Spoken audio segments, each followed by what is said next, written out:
N'attendez 5 minutes, on prend en compte la nuit sous la vendredi 7 avril 2023 pour la copie Sabino, basa on a bino au locote à Lingala, au Bolinga Kamingi, Babengi Mongebeti, si maman tangonde bozuba détail. Christian Chiwewe, chef d'état-major général ya FARDC et Longo na Wilson Mbasu azali bongo chef d'état-major ya armée ougandaise basala qui descente na ville ya Beni na Nord Kivu mokula mercredi 5 avril 2023 pour na coévaluer opération conjointe oyo ezali ko salema utambula moko déjà bolanda ba détail na Yannick Moulengo. Et salut déjà plus d'une année où ta opération conjointe et banda entre ba FRDC na armée ougandaise UPDF na Mokuse na bongo de mokolo ya mercredi 5 avril 2023 ba chef d'état-major ya école Congo démocratique pe ya Uganda lieutenant général Christian Chiwewe Shungesha pe général Wilson Mbasu ba sala qui descente na ville ya Beni na province ya Nord Kivu pour na ko sala évaluation ya opération yango na territoire ya Beni na Nord Kivu na Irumi na Ituri contre ba ADF. Et zalaki évaluation à 4e phase ya opération conjointe FRDC UPDF. Évaluation oyo yangone ekokotisa bango na 5e phase oyo ekosala ete ba élargir opération na ba zone oyo ba ADF bazali. Boyoka gouverneur militaire ya Nord Kivu lieutenant général Constandi Mandenge Abetisingunga. Évaluation et nous sommes à la 4e. C'est pour voir ensemble ce qui a marché et ce qui n'a pas marché. Vous savez, nous sommes en opération conjointe des deux armées, l'UPDF et les FARDC. Devant la situation sécuritaire préoccupante que traverse notre province, plus précisément en ce qui concerne cette opération conjointe,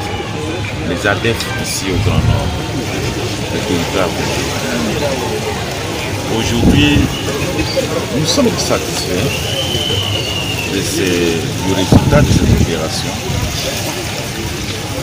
Plusieurs bastions des ennemis, des terroristes, ADF-MTM démantelés et plusieurs d'entre aussi des leaders de terrorisme. Donc, vous savez, en principe, les terroristes ne cèdent jamais. Aujourd'hui, même les bastions et plusieurs d'entre eux neutralisés, et ils tiennent toujours en petits groupes et dans des villages isolés ou dans des champs, parce que notre peuple est paysan. C'est là où ils nous font très mal. Raison pour laquelle nous nous sommes retrouvés pour évaluer. Ngonga Ibeti. Cérémonie d'adoption, ratification, il y a charte, topé beaucoup, il y a étamboli, il y a plateforme politique, Union Sacrée, et c'est le maquis Mokolo, mercredi 5 avril 2023, na Pullman Hotel, Boulanda Badetaï, na Puris Pembele. Basangana ki na hôtel Pullman na commune ya Gombe mokolo ya mercredi 5 avril 2023 bayi plateforme politique Union Sacrée de la Nation pour na signer charte topé makomi oyo ekotambusa bango. Parmi bato bazalaki wana tokoki komona mwana mboka Bati Lukwebo, mwana mboka Mboso Kodia Kwanga Christophe, mwana mboka Jean-Michel Samalokonde, mwana mboka Jean-Pierre Bemba Gombo, mwana mboka Vital Kamere, mwana mboka Augustin Kabuya pona kotanga kakawana oyo bazalaki pene ya ba députés nationaux pe provinciaux membres ya Union Sacrée. Ba Union Sacrée ndenge makomi yango italisi basangani autour ya ba valeur lokola justice, paix, liberté, égalité, vérité, intégrité morale, fraternité pe participation. Union Sacrée ezali rassemblement ya ba congolais pe ba congolais oyo bazali ko partager même vision na volonté oyo bazali na yango ya ko refonder état pe ko assurer développement pe défense ya Congo démocratique. Union Sacrée ezali constitué na ba parti pe ba regroupement politique oyo ba signé charte pe lisusu ba personnalité. Siège ya Union Sacrée ezali bongo na Kinshasa kasi ekoki kozala déplacer na intérieur ya Congo démocratique na décision ya haute autorité politique. Ba organe na yango ezali boye: congrès, haute autorité politique, présidium, conférence des présidents, des partis politiques, des regroupements politiques, pe ba personnalité oyo bazali bongo désigné et pas ya haute autorité politique. Union sacrée, ils allaient constituer na ba membres effectifs, ba membres d'honneur, ba membres pe ba membres sympathisants. Boyoka ndenge président et Assemblée nationale Christophe Mbosso Kodiakwanga abetsa kingonga. C'est avec l'autorisation de la haute autorité politique de l'Union sacrée de la nation, son Excellence Félix-Antoine Tshisekedi Tshilombo, président de la République, chef de l'État, que nos assises se tiennent en ce jour dans ce salon Congo de l'hôtel Pullman. Ces présentes assises sont essentiellement consacrées à la présentation de la charte de l'Union sacrée, à son adoption par les membres du Présidium, par les chefs de partis politiques, conformément à l'article 72 de sa charte.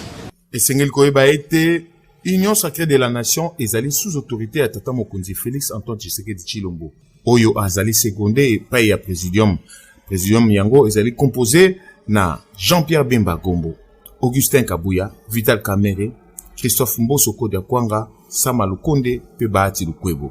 Bongo sima ya signature sortie officielle ya Lingomba Oyo ezali prévu pour le 22 avril 2023.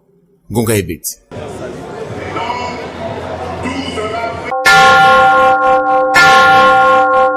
Bolanda sikoyo lisolo tope historique ya bokelami ya Union sacrée oyo epesamaki epa ya président ya Assemblée nationale Christophe Mbosso Kodia Yambo ete ba signé charte Bolanda bilili ya Pyrrhus Pembeli. Il s'agit d'adhérer aux valeurs, principes et cadres pragmatiques dont je viens fixer ici les grandes lignes. Enchérissez le président Tshisekedi. Ainsi, pour rendre effectivement et concrétiser les réformes envisagées, la majorité parlementaire actuelle s'étant effritée, une nouvelle majorité est nécessaire pour l'union sacrée de la nation. Par union sacrée, j'entends une nouvelle conception de la gouvernance basée sur le résultat dans l'intérêt supérieur de la nation. Fin de citation. Ce rappel historique nous permet de situer le début de commencement du rêve incarné par l'Union sacrée, plein d'espoir, d'avenir promoteur, prôné par son initiateur, son Excellence Félix-Antoine Tshisekedi Tshilombo, président de la République, chef de l'État. À l'issue de consultations nationales, dès l'annonce de la rupture de la coalition FCC-CACH, les déboulonnements de l'ancien système étaient mis en place. Tout tombait comme un château de cartes. Jusqu'à la requalification de la nouvelle majorité de l'Union sacrée et à l'identification de celle-ci, suivie de la mise en place d'un nouveau gouvernement de l'Union sacrée. Vous allez vous rappeler de tous ces événements. Tel est le raccourci du chemin parcouru pour arriver à la présentation, à l'adoption et à la signature de la charte de l'Union sacrée aujourd'hui. Bureau politique ya MLC ezalaki na masolo na balie ya parti ya Jean-Pierre Bemba Gombo mokolo ya jeudi 6 avril 2023 na siège à parti ozomi bongo na commune ya Gombe na bokambami ya secrétaire général Fidel Babala Wandu wapi basolaki na tina komi lenge na maponami ya 2023 bolanda reportage oyo. Ezalaki bokutani ya mibale na balie ya parti ya mwana mboka Jean-Pierre Bemba Gombo tolobi mouvement de libération du Congo MLC na bokuse mokolo ya jeudi 6 avril 2023 na siège ya parti tozwami wana na commune ya Gombe. Bureau politique ya mouvement de libération du Congo ezali kotia ba stratégie nyonso en place po ete na élection ya 2023 bakoka bongo kozwa ba siège ebele elongo na balie na ye. Fidel Babala Wandu, secrétaire général Oyo akambaki réunion yango atalisaki ba allié ndenge nini ya kosala to pe ba stratégie nini ya kotia en place po ete bakoka bongo atteindre ba objectif na bango. Boyoka mwana mboka Valentin Gerengo, président interfédéral ya Mouvement de Libération du Congo Kinshasa, ndenge abeti ngonga na kolobelaka pe signature na ngambo ya Mouvement de Libération du Congo na nzela ya mwana mboka Jean-Pierre Bemba ya charte ya Union Sacrée de la Nation. Boyokai kutani lelo na baalie na biso ya MLC pona kutala ndenge ni to kende na maponami toye ba nani azanani azana parti politique nini azana batubuni simanaye poto sangana esika moko to kene na maponami pe to zwa ba siège belé voilà tina ni to kutana na wango lelo charte Union Sacrée biso zana kata Union Sacrée to zana ministre na komba Union Sacrée pana ko lakisa effectivement to zana kata Union Sacrée voilà pourquoi il faut to signer document pour le bakay to zali esika moko za gouvernement ya Union Sacrée voilà pourquoi to signer. Non, il n'y a aucune différence. Quand on va formaliser Mukanda, parce que tout ça qui n'a qu'à être Union Sacrée, Mukanda m'a dit si on débattait Mukanda, qu'on a dit que tout ça n'a qu'à être Union Sacrée. Un peu bas. Ndenge balobaka na Mouvement de Libération du Congo na Nzambe Tokolonga. Ngonga ebeti. Ba députés provinciaux Eli Avili ya Kinshasa bazalaki na plénière mokula mercredi 5 avril 2023 ba point belé ezalaki na ordre du jour na kati bozongi na assemblée provinciale ya Kinshasa ya ba ministres provinciaux oyo balongwaki na gouvernement ya Gentini Ngobila bolanda reportage ya Mifika na Pefisto Mandondo. Il s'agit des honorables. Calendrier ya matière ya session ordinaire ya mois de mars 2023 izalaki adopté na plénière ya mercredi 5 avril 2023 na assemblée provinciale ya Kinshasa nde balekaki mbala moko na validation ya pouvoir ya suppléant Serge Mulumba Kongolo oyo a remplacé élu ya Lemba maître Peter Kazadi oyo auti kozwa ebonga ya vice premier ministre et ministre ya intérêt et sécurité na gouvernement Sama 2 nde komaki tango ya réintégration to pe bozongi ya 3 députés oyo bautaki na gouvernement provincial pe bazongi ba siège na bango ezali bongo Didier Tenge Telito,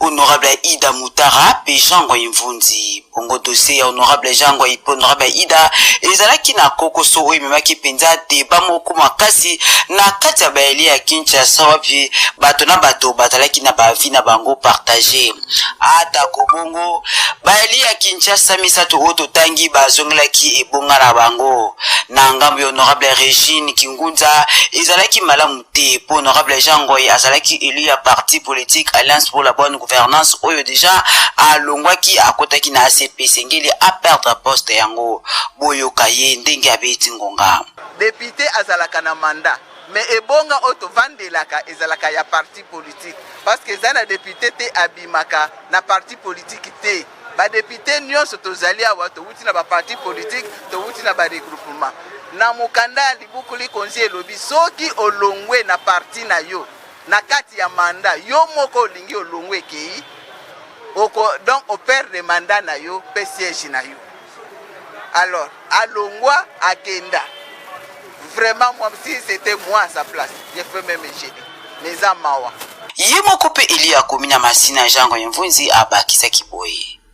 na lobby na pesi merci na ba collègues députés parce que ba respecter mboka mibeko ya mboka ndenge zali sikoyo et permettre nga nazongonga pona boyeba préparer l'élection zali baza décidé parce que ba pona kindenga ba pona ki parti te parce qu'on élit pas les partis on élit l'individu alors lolo sengo ezali était choix na bango et na maite parce que zongi sika yango ezalaki bala liboso ngonga ebiti Didier Tengelito, député provincial Elia Kitambo, Simanaye Kozonga na APK Azangakite Kopet Sangonga na micro ya Mifika na Pefiso Mandondo. Zongi abwebi ki makamyo c'est quand même na mibeko ya l'état. Zongi a di balbaka réintégration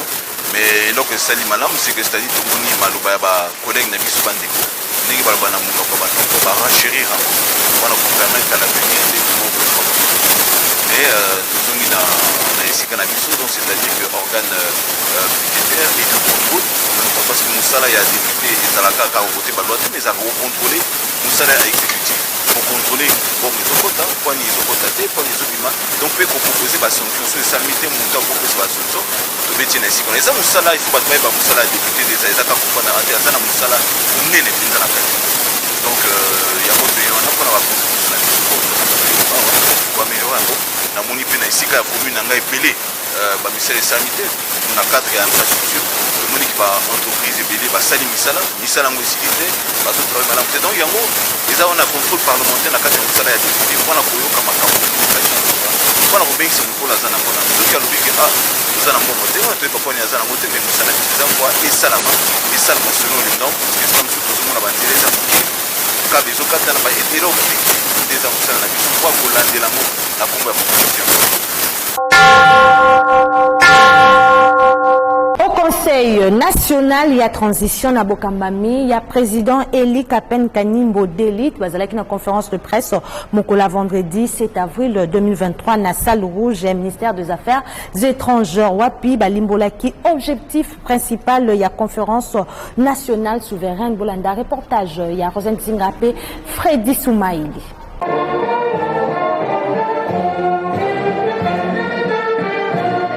Sima ya hymne national pe hymne ya système neutraliste indépendant des modérateurs à salaki mot de circonstances ou epesaki nzela na mwana mboka kalenda kosala lecture ya ba document kolandisama conférence de presse oyo.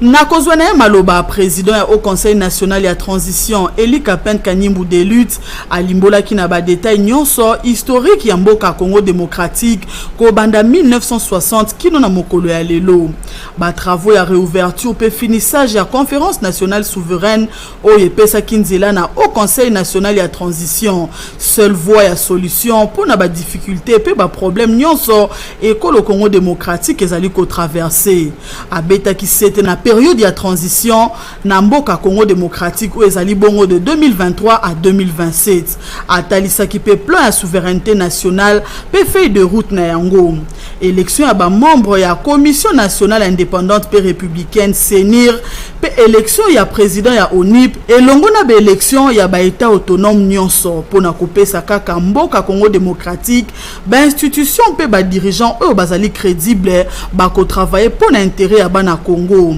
na koyeba soki transition ekosala malolenge nini président ya au Conseil national ya transition Eli Kapen Kanimbu de lutte abetisi ngonga boye oyo bakokende na malembe na transition kasi bazokende nani ya liboso na kosala nani recensement populationnel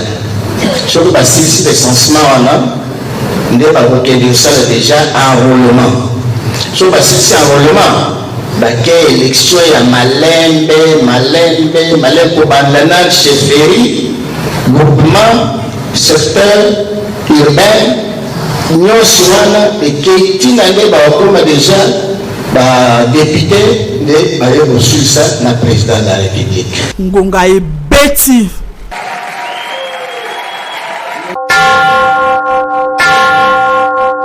Des associations ya minene ya ba maman baruti kosala o ya bango adhésion na lisanga politique en marche pour le progrès et MP na mokuse parti cher ya mwana mboka Godard Motemona o azali bongo vice ministre ya mine Bolanda reportage ya Leto Pires Masiala. Ba adhésion massive ezali kokoba se kokoba na kati ya lisanga politique en marche pour le progrès MP na mokuse parti cher ya mwana mboka Godard Motemona vice ministre ya mine toujours dans son silence absolu sur terrain pour nous soutenir l'action chef de l'État Félix Antoine Tshisekedi Tshilombo. Wapi ba mambo ya association moko ya basi ya makasi ya ville province ya Kinshasa na bokambami ya mama Sylvie Maksuku ba yaki kosala oya bango adhésion na masuwa ya no ya parti en marche pour le progrès na siège ya MP Mombele na commune ya Limete. Badezio mosusu e salemaki na siège national ya MP oyo ezomi na immeuble ya Itimbiri na commune ya Gombe. Wapi ba comité ya structure ya basi ya makasi pe ya Asibel kin label ya mama Patricia Mankale elongo na ba candidat na bango na élection provinciale na commune ya Lingwala. 2023 année électorale na Congo démocratique komona ba adhésion ya boye na MP ya mwana mboka Godard Motemona oyo ezali parti na kati ya Union Sacrée vraiment ezali ko confirmer deuxième mandat chef de l'État Félix Antoine Tshisekedi Tshilombo Boyo Kangonga. Mandele akobimisa faci moto ya liboso na baelection nakomete Kinshasa akopona faci moto ya liboso na baelection nakomete mokonzi asalaki appel monene mobilisation limbale bamama bajeune fille basi mandoki mpo babengana mongolo nakomete mpona kotelisa bolingo na ye epai ya bamama ya MP mwana mboka Goda Motemona apesaki bapiesi ya maputa epai ya bamama ya MP Mombeli ngonga ebeti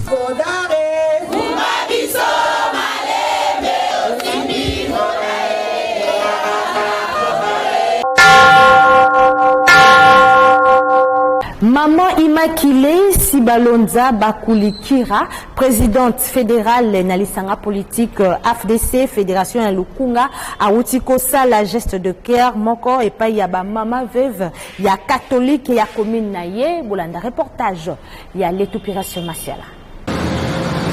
kolandisama na clôture ya semaine pascal oyo bakristo ya mokili mobimba basalaka na sanza nyonso ya avril la dame de fer Immaculée Sibalonza Bakulikira mwasi oyo azali kopesa bamama ya lukunga ntango nyonso sourire présidente ya fédération ya lisanga politique Alliance des forces démocratiques du Congo AFDC na mokuse parti cher ya professeur Modeste Bahati Lukwebo na fédération pilote ya lukunga asalaki geste moko de bon cœur na ba mama veuve ya catholique ya commune na ye ya Ngaliema na kopesa bango mwa loso pe soso na tina kolekisa fete ya liseko ya Yesu Kristo na esengo nyonso pe akani kosunga ba mama veuve na mikolo ezali koya na ba microcrédit yango ekosunga bango na mwa misala oyo basalaka ya koteka esalaki esengo makasi pa ya ba mama veuve na susi oyo mwana na bango ya mwasi azalaka na yango tango nyonso epai ya ba mama veuve ya catholique ya Ngaliema boyo kangonga balanda bala tosalaka geste oyo melelo tosali yango particulièrement na période ya carême po na carême bazali kosenga biso partage c'est une des recommandations ya carême lelo biso tolobi to concrétiser partage oyo mokonzi Yesu Kristo azali kosenga biso lolenge moko amikabaki mpona biso objectif ezali kouta na recommandation oyo autorité morale na biso ya AFDCA honorable président du Sénat Modeste Bahati Lukwebo azali kosenga biso ke soki oza na muke ka bana moninga oyo aza pembeni na yo oyo azangi eloko pe mokonzi ya mboka tata Félix Tshisekedi alobaka ngo mbala na ba discours na ye ke congolais nyonso esika azali ifo asungaka oyo azangi eza te ke ozwi obombi olie yo moko okanisi baninga te no il faut chaque congolais esika azali muke oyo azali kozwa partager na oyo azangi ndenge kaka balobaka na AFDC makasi ya Congo ngonga ebeti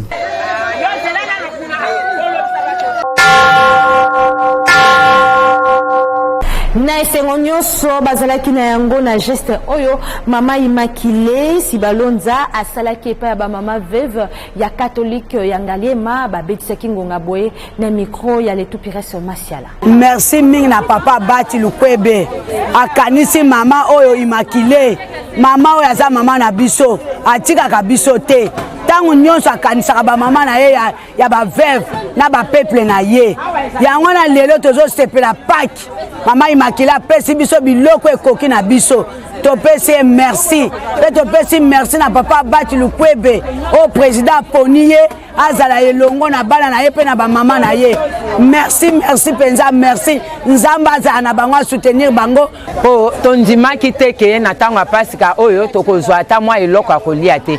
mais na bolingo oyo mama Immaculée aza nango po na bamama na ye ya paroisse na papa Lukwebo en tout cas nzambe apambola bango bakende liboso na oyo tozwi tole nzambe abakisa ebele pe musala na bango ekende liboso promotion na bango pe ekende liboso en tout cas tosepeli makasi tosepeli tika nzambe abatela bango pe azala na bango elongo pe basala musala na bango na kobanga nzambe. Église Lumière d'Afrique Oekamba Makana, représentant légal prophète Matumina Mpuela, basalaki activité mounene na cadre bosepeli date le 6 avril wapi Papa Simon Kimbangu abandaka mission pe komba na ye yango eselemaki na siège église oezomi bongo na balabala Landu tozomi bongo na commune ya Bumbu. Jidex Makengo Yannick Mulengo bazalaki wana ngonga ebetami boye. Kolandisa bosepeli date ya laissé avril date oyo ezali marqué na reconnaissance ya combat ya Papa Simon Kimbangu pe ya conscience africaine oyo ezalaki promulgué na ordonnance présidentielle nde na ngambo ya église Lumière d'Afrique oyo ekambamaka na représentant légal prophète Matumina Mpuela basalaki mobange na milulu pona kosepela kaka journée yango pamba te bandimaka fumu Kimbangu bandaki na baanimation ya somo oyo ezalaki accompagné na fanfare bongo na bokoti ya prophète Matumina Mpuela représentant légal ya église Lumière d'Afrique na se ya mbula andimaki kopola asalaki losambu pamba te ezali bénédiction sima ya hymne national ya église nde azwaki esika pona koteya na mama ya likambo amikabaki na mosala ya nzambe batangaki na mokanda ya lusansu to pe bandeli chapitre 30 verset 1 à 4 na kosilisa na yende Tintan tope collecte de fonds et salemaki et singeli koyeba ete milulu oyo et salemaki na présence ya invité de marque et belé lokola colonel Kipulu na suka ya losambo bazwaki tango ya kosala mobange na carnaval boyo kangunga ezali mokolo oyo mungongo ya nzambe mokeli tata elongo na basantu banso esempoza kati na biso pe longola biso alliance ya mabe lelo oyo tosilaki kozwayelaka ya tata lelo oyo ezali mokolo oyo moto mwindu ayebanaki ete azali parmi puissant ya mokili esengeli oyeba Kimbangu azali na mpona nini Kimbangu lelo azali célèbre mpona nini lelo mboka ezwi décision ya kopesa yango journée fériée seke Kimbangu azongi na ebonga ya héros national soki tozali koyeba te ngonga ebeti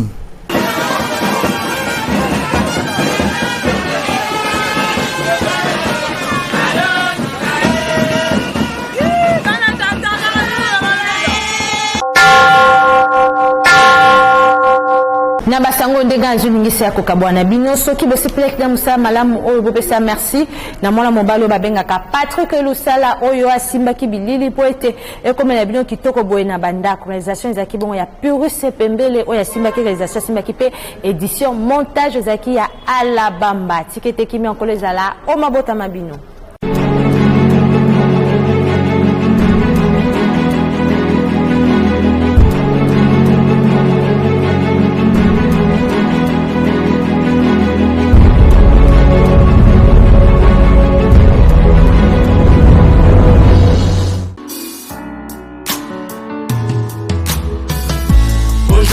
Abotama le 7 avril ya mbula moko nani Shela Saraiva Kayembe oyo azali bongo molongani ya Willy Kayembe mokolo ya lelo abakisi mbula moko na bomoi na ye talatina rédaction mobimba ya ngonga ebeti